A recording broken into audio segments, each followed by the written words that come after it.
The Three Questions, adapted from Leo Tolstoy's The Three Questions. Once there was a king. He wanted to know the answers to three important questions which were puzzling him. He thought that he would never fail in anything he might undertake if he knew the answers to those questions. His three questions were: how can I learn to do the right thing at the right time? Who are the people I need the most to help me with the work? How do I know which is the most important thing to do? The king said, I announce a great reward to anyone who can give the right answers to my questions. The most learned men came to the kingdom.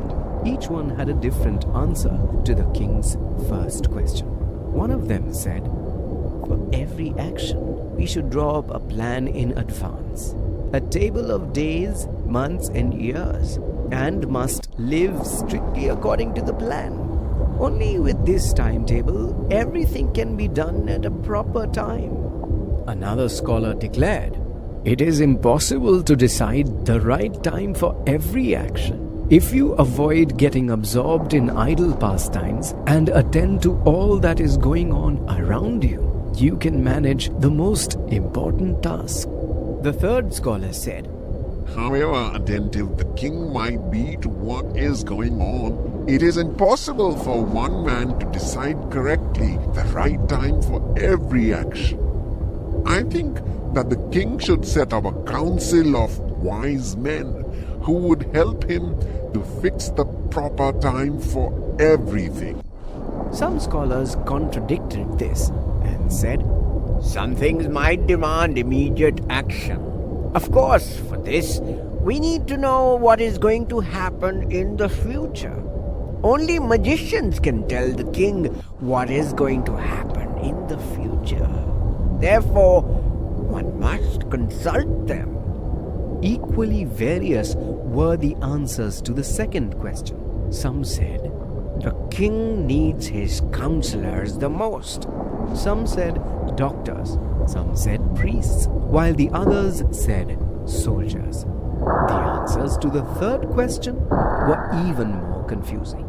They ranged from focusing on science to warfare to religious worship. The resulting confusion led the king to meet a hermit who was widely known for his wisdom. The hermit lived in the woods and never met anyone but common people. The king disguised himself as a common man and went to meet the hermit. When the king reached the woods, the hermit was digging the ground for planting herbs. Seeing the king, he greeted him and went on digging. The hermit was frail and weak, and each time he stuck his spade into the ground and turned a little soil, he breathed heavily.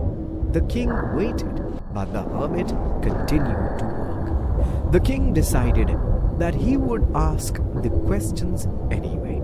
I have come to you, wise hermit, to ask you to answer three questions. My questions are, how can I learn to do the right thing at the right time? Who are the people I need the most to help me with the work? How do I know which is the most important thing to do? The hermit continued digging without giving answers to the king's questions. He looked terribly tired. The king said, you look tired. Can I help you? And took the spade from him and started digging. After he had dug 2 beds, the king repeated his questions. The hermit gave no answer. The king went on digging.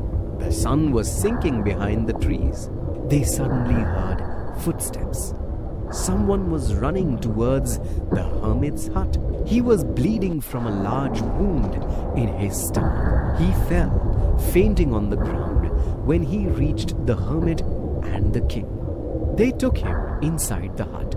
The king cleaned the wound repeatedly and covered it with his handkerchief and with a towel the hermit had.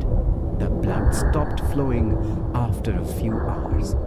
But the king and the hermit continued to take care of the wounded man all night. In the morning, when the man awoke, he stared at the king for a few seconds. He was overcome with shame when he realized it was the king who had saved his life. "Forgive me," cried the man when the king looked at him. "I have nothing to forgive you for."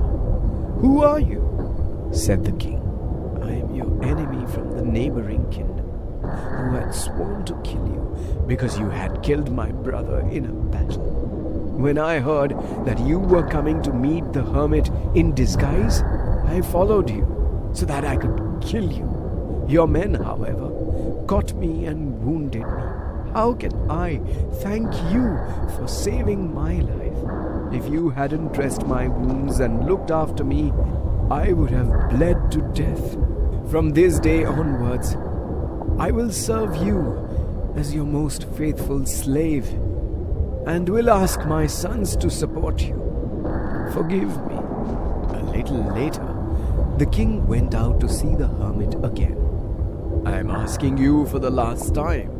Can you give me the answers to my questions?" "Do you still need an answer from me in words? When you came to see me, you saw me working. And when you saw that I was getting tired, you decided to help me.